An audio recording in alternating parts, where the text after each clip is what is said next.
안녕하십니까. 지난주 글로벌 금융시장 먼저 요약하겠습니다. 외환시장입니다. 지난주에는 달러 가치가 전반적으로 하락세를 보였었습니다. FOMC가 열렸었는데요. 미국이 점진적으로 금리를 인상할 것이다. 시장이 이걸 평가하면서 달러 가치가 하락했습니다. 특히 지난주에는 유로 가치가 1.4%나 상승했었습니다. 지난주 글로벌 채권 시장에서 국채 수익률이 전반적으로 하락세를 보였습니다. 미국이 전반적으로 금리를 소폭 인상하겠다 이런 게 시장에 알려졌었고요. 그 다음에 그리스 디폴트 가능성이 점차 높아지면서 안전자산 선호 현상이 나타났습니다. 금융시장이 불안할 때 사람들이 국채를 사게 되죠. 그래서 전반적으로 선진국 국채 수익률이 하락했습니다. 우리나라 국채 수익률도 소폭 하락했습니다. 지난주 미국 주가는 약간 상승했었습니다. 그러나 지난주 가장 관심을 가졌던 게 중국 주가인데요. 중국 주가가 13%나 떨어졌습니다. 그래서 중국 주가가 왜 떨어졌고 앞으로 어떻게 될지 금융시장에서 중요한 관심사입니다. 지난주 상하이 종합주가지수가 19일 금요일이었죠. 6.4% 하루에 떨어졌습니다. 하락 요인을 여러 가지로 지적할 수가 있습니다만은 첫 번째로 많은 사람들이 중국 투자자들이 돈을 빌려가지고 주식을 샀는데 이걸 정부가 가다하다. 그래서 신용 거래를 규제할 것이다. 이런 소식이 전해졌고요. 주가가 너무 많이 올랐었죠. 그래서 차익 매물이 출회됐다. 이런 분석도 나오고 있습니다. 중국 주가를 보면 최근 1년 사이에 140% 올랐고요.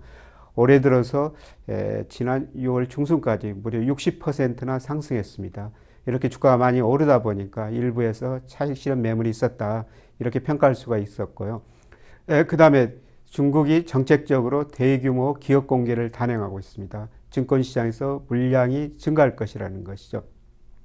그리고 마지막으로 미국이 금리를 인상하면 이머징 마켓 중국에 투자한 자금들이 유출이 될 것이다. 이러한 기대도 주가 하락 요인으로 작용했습니다. 문제는 앞으로인데요. 중국 주가 지수가 최근에 거의 5천을 넘었었습니다만은 앞으로 하반기에는 지수는 자체는 조정을 보일 것으로 대부분 전문가들이 이렇게 진단하고 있습니다. 그럼에도 불구하고 이제 종목별 업종별로 차별화가 진행될 것이다. 주가 지수보다는 종목별 차별화가 진행될 것이다. 이게 주요 시각인 것 같습니다. 지난주 이슈 가장 중요한 이슈는 미국의 FOMC였죠. FOMC에서 여러 가지 내용을 밝혔습니다만은 금리는 점진적으로 인상하겠다 이런 시각이 우세했었습니다. 물가가 2%될 때까지 확신이 있을 때까지 금리 인상을 미루겠다는 건데요. 아직 그 물가는 안정적이죠. 나중에 그림 중심으로 좀 살펴보겠습니다.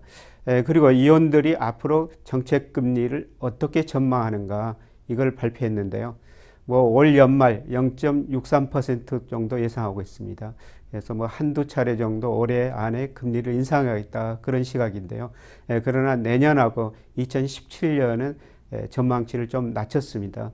그래서 앞으로 금리를 올리더라도 점진적으로 천천히 올리겠다 이런 시각이 주로 작용한 것입니다.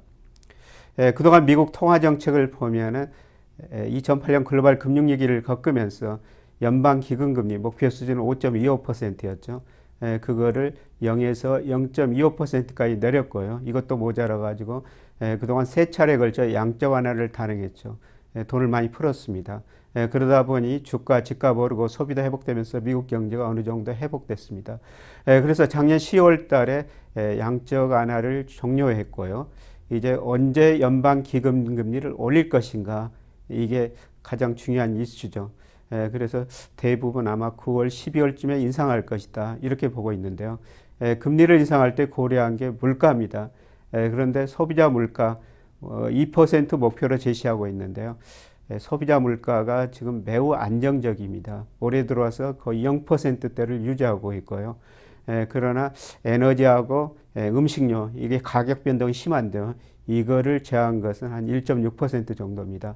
아직도 2% 미만이기 때문에 물가 측면에서는 미국이 급히 금리를 인상할 요인이 없는 것이죠. 그러나 고용은 상당히 빠른 속도로 회복되고 있습니다.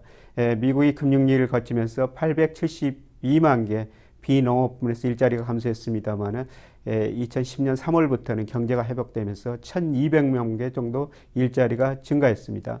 실업률도 한때 10% 올라까지 올랐습니다만은 최근에 5.4%까지 떨어졌습니다. 이거로 보면은 아마 미국이 빠르면 9월, 늦어도 12월 내에는 금리를 인상할 것 같습니다. 이번 주 주요 경제지표 살펴보겠습니다. 미국에서 기존 주택 판매, 신규 주택 판매 발표가 됩니다. 미국 주택 경기가 회복되고 있습니다만은 회복 속도는 둔화되는 모습이고요. 그 다음에 24일 날 1분기 GDP 확정치를 발표합니다. 1분기 GDP 잠정치가 마이너스 0.7%였습니다. 1분기에 미국 경제가 0.7% 감소했다는 것이죠. 그런데 이게 약간 상향 수정될 가능성이 있고요. 아마 2분기에는 2% 이상 나올 것 같습니다. 이에 소비를 나타내는 지표들이 발표가 됩니다.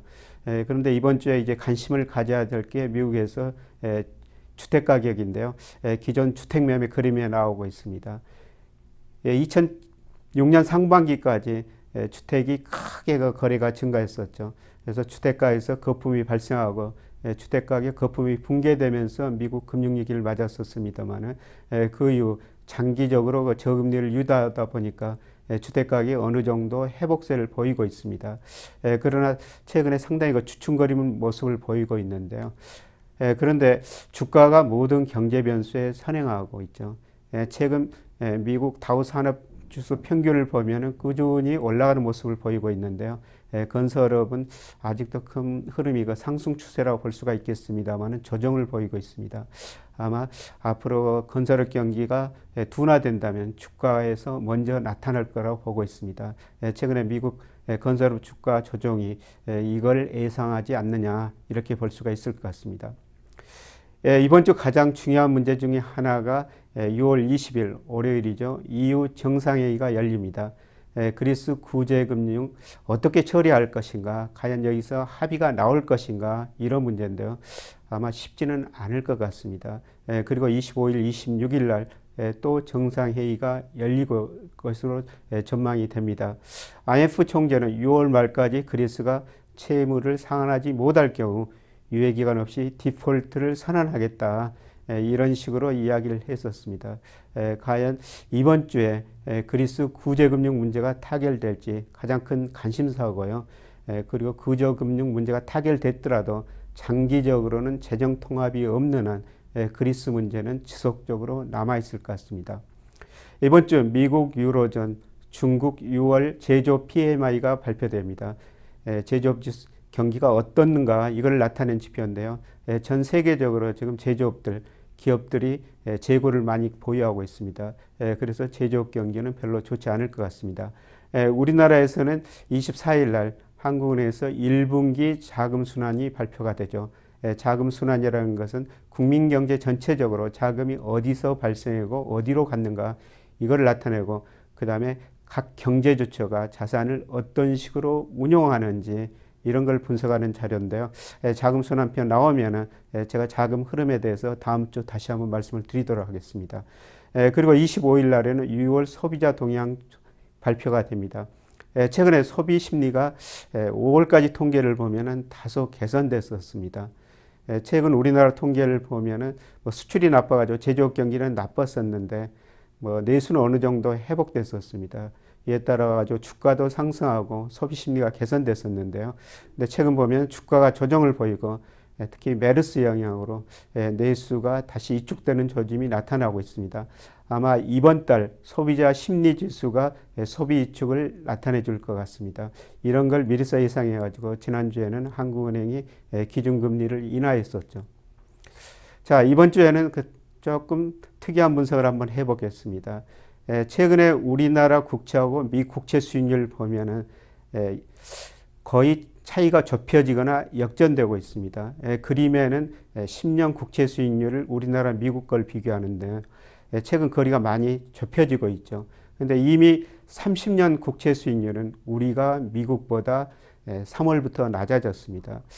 머지않아 10년 국채 수익률도 미국보다 낮아질 가능성이 높은데요. 이걸 단기적으로 보면은 통화정책 차이에서 볼 수가 있는 것이죠. 미국은 지금 언제 금리를 인상할 것인가 이러한 시점을 찾고 있는데요. 우리나라는 수출 내수가 나쁘기 때문에 현재 금리를 인하하고 있습니다. 2004년에도 이런 현상이 발생했었죠. 당시 미국 경제가 어느 정도 회복되니까 미국은 기준금리, 연방기금금리를 지속적으로 올렸었습니다. 당시 우리나라는 카드 사태 등으로 내수가 어렵기 때문에 금리를 내렸었죠.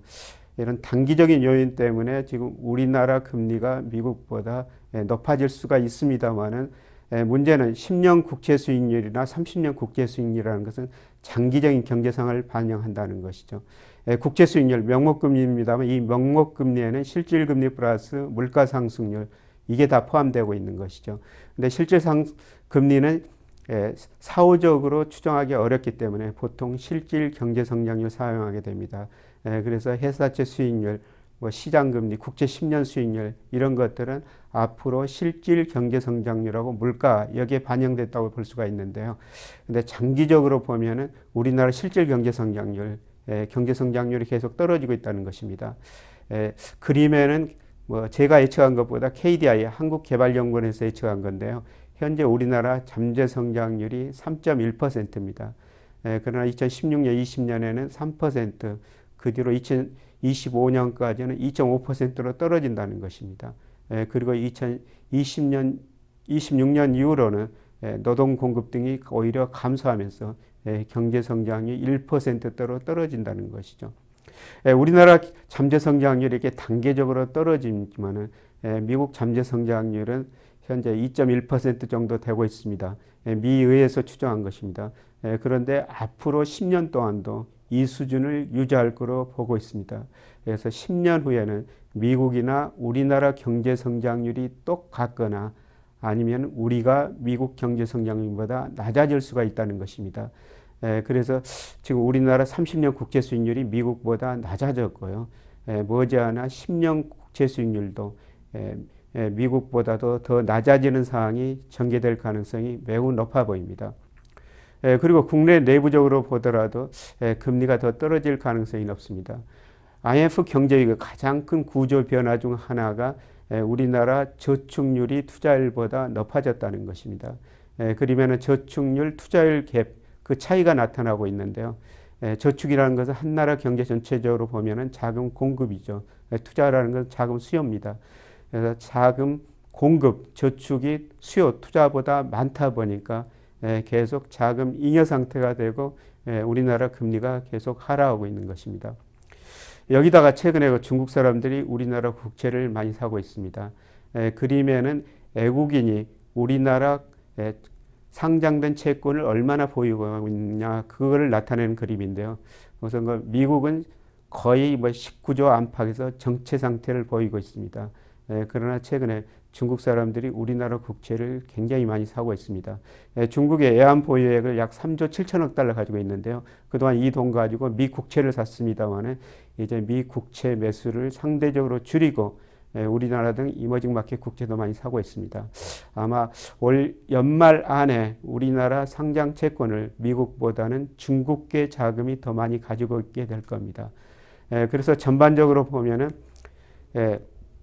경제 성장률이 낮아지고 물가가 떨어지고 그 다음에 국내 경제 전체적으로 보면은 저축이 투자보다 많아가지고 자금 잉여 상태가 지속되고 있는 데다가 여기다가 중국계 자금이 우리나라 채권 시장에 꾸준히 들어오기 때문에 아마 우리나라 금리는 장기적으로 더 하락할 가능성이 높고요. 과거에 일시적으로 우리나라 금리가 미국 금리보다 낮아진 적이 있었습니다만은 장기적으로 보면은 이게 추세화될 가능성이 상당히 높아 보입니다. 오늘은 여기서 마무리하고요. 다음 주에는 자금 순환표 중심으로 다시 살펴보겠습니다. 고맙습니다.